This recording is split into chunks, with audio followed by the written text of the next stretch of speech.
रूहानी ताकतें हमारे आसपास हमेशा मंडराती रहती हैं। उनकी एक अलग ही दुनिया होती है जो वास्तविकता में तो दिखाई नहीं देती, लेकिन कुछ घटनाओं से महसूस जरूर होने लगती है। ऐसी ही एक हवेली के भूत की है। दरअसल एक पुरानी हवेली है जिसमें कई साल पहले राजा महाराजा रहा करते थे, लेकिन अब वह वीरान पड़ी है क्योंकि उन राजाओं के वारिस देश से बाहर जा चुके हैं। हवेली की हालत जर्जर हो चुकी है।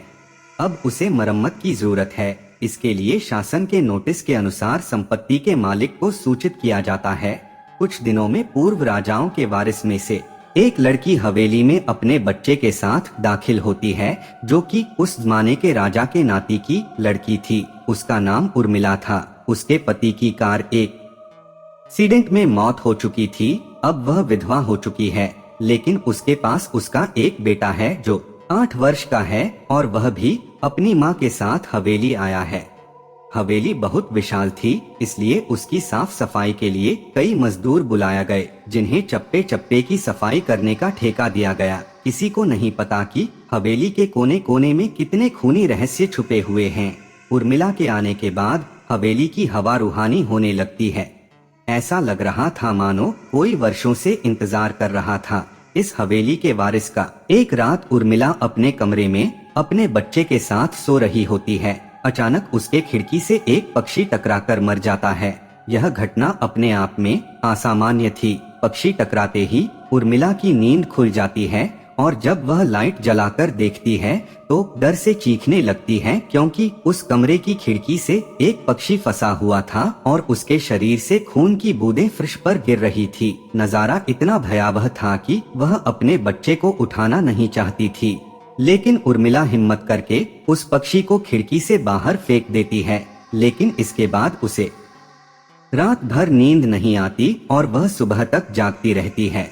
दरअसल वह जानना चाहती है कि यह किसी की शरारत तो नहीं। सुबह होते ही वह अपने यहाँ काम कर रहे मजदूरों से जाकर कहती है कि रात को मेरे कमरे की खिड़की पर कोई पक्षी आकर टकराया था और तुरंत मर गया।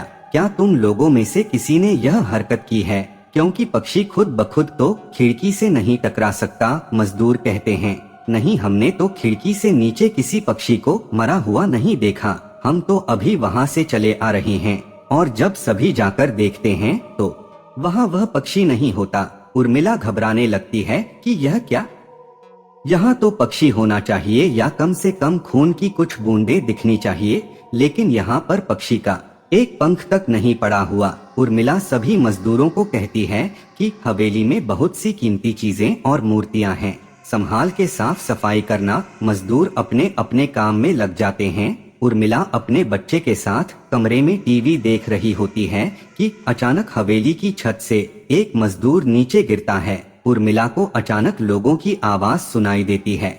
वह भागकर खिड़की से नीचे देखती है तो एक मजदूर की लाश पड़ी होती है। उर्मिला अपने बच्चे को बाहर निकाल लेती है और सुनसान सड़क पर भागने लगती है।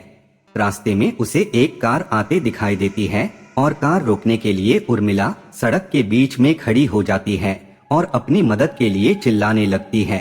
तभी अचानक कार वाला आकर कार का ब्रेक लगा देता है। उर्मिला पास जाकर देखती है तो उसकी हिम्मत बढ़ जाती है, क्योंकि यह एक पुलिस ऑफिसर होता है। उर्मिला हड़बड़ाहट में उसे अपनी बात कहती है और रोने लगती है। पुलिस ऑफिसर उन्हें अपनी गाड़ी में बैठने को कहते हैं और रोड में जाने लगते हैं। रास्ते में एक बूढ़ा सड़क पर जा रहा होता है और इनकी कार के सामने आते ही रोड पर गिर जाता है। पुलिस ऑफिसर गाड़ी से उतरकर उस व्यक्ति को देखते हैं। बूढ़ा व्यक्ति बेहोश हो चुका था। पुलिस ऑफिसर उसे गोद में उठाकर अपनी गाड़ी में पीछे बैठा देता है और अस्पताल के लिए चलने लगते हैं। अचानक उस बूढ़े व्यक्ति का हाथ पीछे से पुलिस ऑफिसर की गर्दन तक पहुंच जाता है। पुलिस ऑफिसर छटपटाने लगते हैं और अचानक गाड़ी का ब्रेक लगा देते हैं। गाड़ी की स्पीड कम होने की वजह से कार वहीं खड़ी हो जाती है और ऑफिसर अपनी गन निकालकर बूढ़े की तरफ निशाना लगाकर गोली चला देता है। बूढ़े की सर में गोली लगने से भी उसकी जान नहीं जाती है। महिला और पुलिस ऑफिसर दोनों समझ चुके थे कि यह कोई भूत है। भूत को देखते ही उर्मिला अपने बच्चों को लेकर बाहर निकल जाती है। और इसी बीच पुलिस ऑफिसर भूत की पकड़ से अपने आप को छुड़ाने में कामयाब हो जाते हैं। पुलिस ऑफिसर के बाहर निकलते ही तीनों बाहर रोड से भागने लगते हैं और कुछ देर भागते हुए उन्हें सड़क के किनारे जगमगाती लाइट्स दिख रही होती है।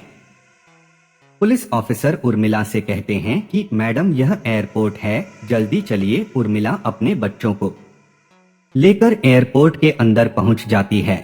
एयरपोर्ट पहुंचते ही उर्मिला की जान में जान आ जाती है, क्योंकि पुलिस ऑफिसर की बहादुरी की वजह से उसके बच्चे की जान बच गई थी। लेकिन हवेली में भूतिया ताकतों का आधिपत्य अभी तक बना है और इसी के साथ खूंखार भूतिया कहानी खत्म हो जाती है।